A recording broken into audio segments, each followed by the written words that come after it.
well as number of ordinary Ukrainians left their home in search of jobs and better living conditions. Poland, which is close geographically, culturally, linguistically, turned out to be a quite attractive place for migration. So since 2013, the number of Ukrainian economic migrants in Poland has increased almost 4 times. And in some cities, for example, like Wrocław, the percentage of Ukrainians has reached up to 10%. The total number of Ukrainians in Poland is a subject to heated debates. In the political debates, especially when it comes to accepting refugees from Africa and Middle East due to the EU quotas, the politicians usually name figures 2 million. But in official documents and official institutions avoid to using such a number. And the most credible data at the present time comes from the mobile operators. Actually, they claim that on the present time, Poland has approximately 1.3 million Ukrainian migrants. It's not the first wave of Ukrainian migration to Poland. I'll ask to put the next slide.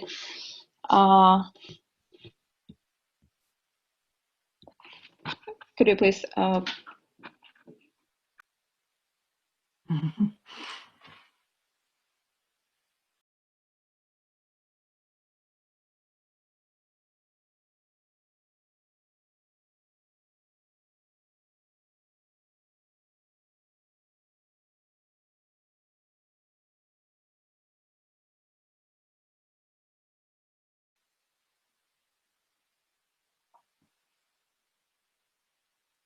Yeah.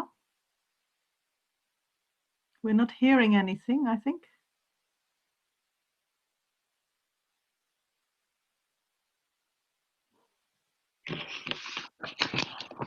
Sorry. There you are. Good. Go ahead. Could you please switch to the next slide? No, the previous one. No, the second one. The second one. Yes. So the present wave of migration is not the first one, but it has its peculiarities. First of all, the previous waves of Ukrainian migration to Poland were geographically mostly from the Western Ukraine, and migrants were predominantly Greek Catholics. This time, this wave is from approximately 30% of the migrants are from Eastern and Southern Ukraine, and in terms of religious belonging, both regions are predominantly Orthodox. Ukrainian Orthodox Church of Moscow Patriarchate has a strong position there, probably the strongest. But as you can see from this chart, actually South and East has almost half of its Orthodox population with very big ties to Orthodox churches and religious institutions in general. In sociological survey, they used to describe themselves as just Orthodox, trying to escape basically decision to join one or another church. So people from there. That's basically 30%, so each third migrant in Poland. And then the aim of my research was twofold. First of all, I was interested if Ukrainian migrants to Poland try to transfer with themselves most of Ukrainian peculiarities, such called of Ukrainian religious life.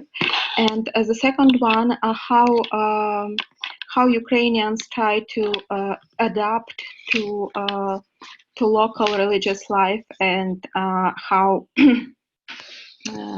what other relations with other local religious communities. Despite the significant visible and also heardable presence of Ukrainians on the Polish streets and in Polish universities, they managed to achieve a very different level of visibility in various religious organizations. Can I ask, please, for next slide? The Greek Catholic Church is the most active in dealing with migrants from Ukraine. It's worth to mention that quite often in everyday life, Poles associate Ukraine, first of all, with Greek Catholic Church, despite the fact that Greek Catholics have in Ukraine just about 8% of population. Even if such association has mostly historical roots, but even today in official state documents next to the name Greek Catholic Church is usually present as a second parallel name, Church of Byzantine Ukrainian Rite, or simply Ukrainian Rite. The temples of Greek Catholic Church, could you please switch the slide? Okay, the temples of Greek Catholic Church have become to some extent mediators and hubs for both faithfuls from Orthodox and Greek Catholic Church, providing not only spiritual but also informational, logistical, and legal support for newcomers.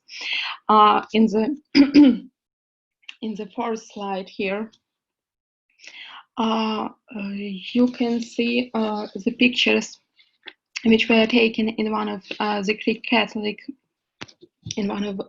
Greek Catholics churches in Warsaw a year ago. In addition to fresh Ukrainian newspaper, one can freely get there a number of brochures on Polish labor law, on Polish system of education, how to get permission for permanent residence, and so on. Also, it's possible to exchange information there in a very much old-fashioned way.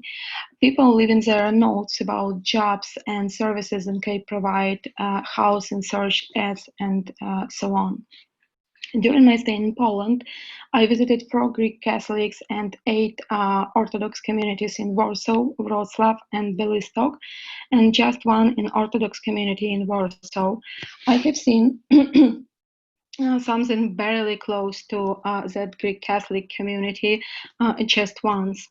On the contrary, Polish Orthodox Church which is the largest religious minority in the country.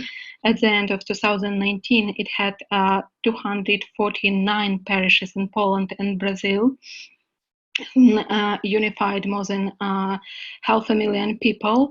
It mostly tends to turn a blind eye on Ukrainian migrants. Despite the efforts and support from individual priests, the topic of Ukrainian Orthodox migrants is basically absent from the church agenda. Even the last publications about migrants and in church official journals tend to be from year 2004, 2003, when Poland was preparing to join the EU. Such a difference in the approaches of 2 churches is actually striking. The second point I briefly would like to stop on is strategies of religious integration. I actually conducted 8 interviews in Orthodox migrants who now are working in Poland, and group their answers in 3 categories, which represent basically 3 main strategies of religious integration in foreign country. The first one I would identify as indifference. So basically, the most important issue for migrants are financial issues, then settling in the new place, then once again financial issues. So the church for them become not necessary option, and they prefer to turn to the church only in case of some exceptional and extreme emergency. The second one, attending services of one's own denomination and paying respects to tradition. And the third one, integration into the religious communities, into the other religious communities, primarily Greek Catholic and rarely Roman Catholic. In case of integration into Roman Catholic community, my respondents named very pragmatic reasons. Actually, it's mostly location. It was closer to to their home because the nearest Orthodox communities were in the neighboring city. So they visit community. They visit and participate in the life of Catholic communities, but they don't consider themselves as Catholics or people who converted to Catholicism. And after the return to Ukraine, they are going to visit Orthodox communities again. And such overflowing of the boundaries of the own confession is not rare even in Ukraine. For example, on the last slide, you could see the most trustworthy religious leader in Ukraine is Pope Francis, and that although that 17% of Ukrainians are Orthodox, just 1% are Roman Catholics, Pope Francis is the most trustworthy religious leader. So many people from other religious traditions and other religious denominations trust him even more than leaders of its own religious denomination. The reasons to join a Greek Catholic community can vary and often go beyond simply religious pragmatism, ethnical solidarity, or shared political vision. Although the fact that many Polish priests speak using the vocabulary created by Moscow Patriarch presenting the current Russian-Ukrainian war in eastern Ukraine as, I quote, a war of uniats and schismatics against the canonical Orthodox Church, end of quote. Such presentation of the events played its role in actually rejecting Orthodox Church by Ukrainian Orthodox migrants in Poland, as well as a few years ago by many people in Ukraine. So basically, Ukrainian migrants appeared in Poland in unique position because they shared connections with both religious traditions, with their own, which is Orthodox one, and with Greek Catholic tradition, because it's mostly connected to has Ukrainian roots. Is culturally closer to Ukrainians, using Ukrainian language, and shares the same traumatic experience of replacement, especially after the Second World War. So I guess I'll stop here. Sorry for technical issue, and I'll be happy to answer your questions. If it's possible, could you please list just the slides to show what I missed? Yeah, so there was there was a technical problem also on the side of Luz, who was